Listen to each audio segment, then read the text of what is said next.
Good morning, guys! Vamos dar início então ao nosso conteúdo da nossa aula de revisão para o nosso teste da segunda unidade. Lembrando que os conteúdos que cairão é o capítulo 1, 2 e 3.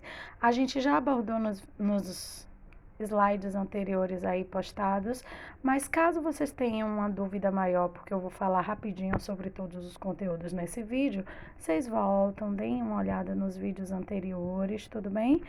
E para que fique completa e sane todas as dúvidas. Vamos lá? Então, simbora. Modal verbs. Nos primeiros slides a gente falou sobre eles. Vocês estão vendo aí embaixo: can, could, may, must, might. Olha só, esses verbos, eles possuem no seu significado a mesma tradução. Vocês sabem que can é poder. Então, se can é poder, could, may, must ou might sempre vão ter esse significado na sua tradução, beleza? Lembrem também que o modal verbs, eles não vão possuir quando a gente for conjugar uma oração utilizando o modal verb, ele vai funcionar como um verbo auxiliar. Por isso que ele é uma categoria de verbo separada gramaticalmente dos outros verbos, porque eles no seu uso gramaticalmente, eles são usados como verbos auxiliares. E qual é a função do verbo auxiliar, galera? Quando a gente vai construir frases interrogativas ou negativas, é com eles que a gente vai mexer na oração. O verbo principal, ele continua no mesmo lugar. Ou seja, se eu for escrever uma frase negativa usando can, vai ficar o quê? Cannot. Se eu usar could not ou couldn't. Can't. May not. Mustn't. Observem. Vamos lá? Como eu disse no seu significado, aqui, ó, nesse quadro, é mais ou menos o que eles querem expressar quando eles estão presentes na frase, você tem que traduzir para você compreender. Então, eu coloquei nesse quadro, eu acho que eu já até utilizei ele no slide anterior, o significado e quando a gente deve utilizar. Aqui abaixo, ó, eu fiz uma diferenciação entre can, may e could. Eu disse aqui que can eu acabo utilizando numa situação mais informal. Assim como may e could, eles vão ser utilizados numa oração mais formal. Por exemplo, eu ensinei a vocês em sala de aula como pedir ao professor para ir ao banheiro. Lembrem, perguntar ao professor é uma oração interrogativa. Então, o verbo vai vir para frente da frase. Se eu quero dizer eu posso, I can, eu vou dizer, no caso na interrogativa, can I, não é isso? O can vem para frente da oração. Então, como o professor é uma figura mais formal, então eu vou pedir may I go to drink water, please, teacher.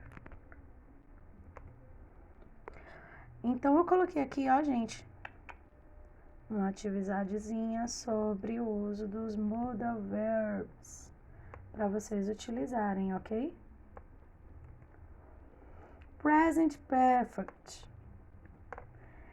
O Present Perfect, ele é aquele tempo no presente, mas que permanece acontecendo de um passado. Por isso que ele costuma utilizar nas suas orações, normalmente, advérbios que indiquem que algo já aconteceu no passado. Por exemplo, se eu for falar que trabalho no colégio há 10 anos, desde 2000 e tanto, aí eu falo since 2002. Então, ele é um presente, mas que permanece acontecendo desde um passado. A oração, a estrutura da oração. Como é que a gente conjuga uma frase, professora, no present perfect?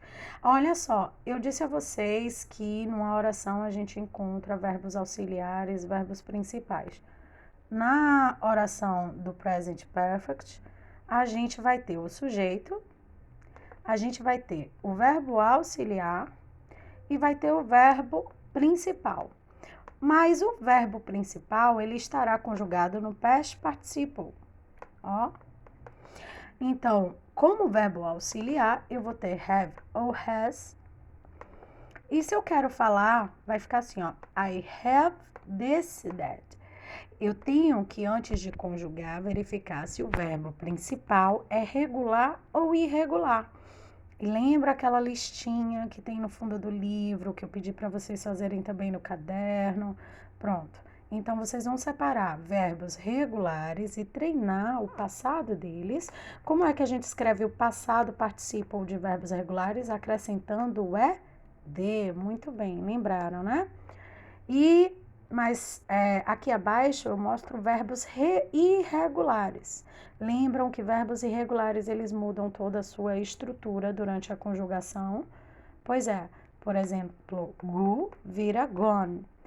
Já o passado de go vira went. Então, past participle, professora, como é que eu vou saber se é regular ou irregular? Estudando a lista do verbo. Tudo bem? Então, eu coloquei aqui a lista, ó, como eu normalmente passo para vocês, só que o simple past é outro tempo, meninos. Não esqueçam, a gente vai utilizar essa parte da lista, o past participle. Então, estudem a lista para que vocês saibam como conjugar aí no present perfect. E aí, eu fiz mais um outro exemplo, ó, de orações compostas. Lembrem da derivação de has ou have. Quando é que eu uso has? Quando é que eu uso have? Eu uso has quando o sujeito for terceira pessoa do singular. E o have quando o sujeito não for terceira pessoa do singular, claro, né?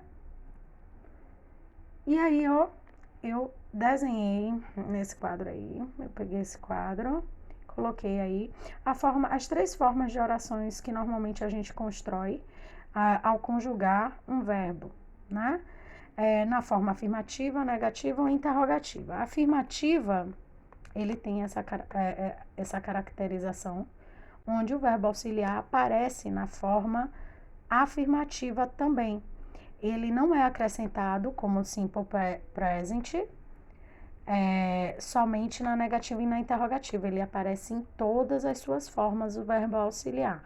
Não adianta só conjugar no past participle, não adianta colocar só have ou has. Tem que colocar os dois.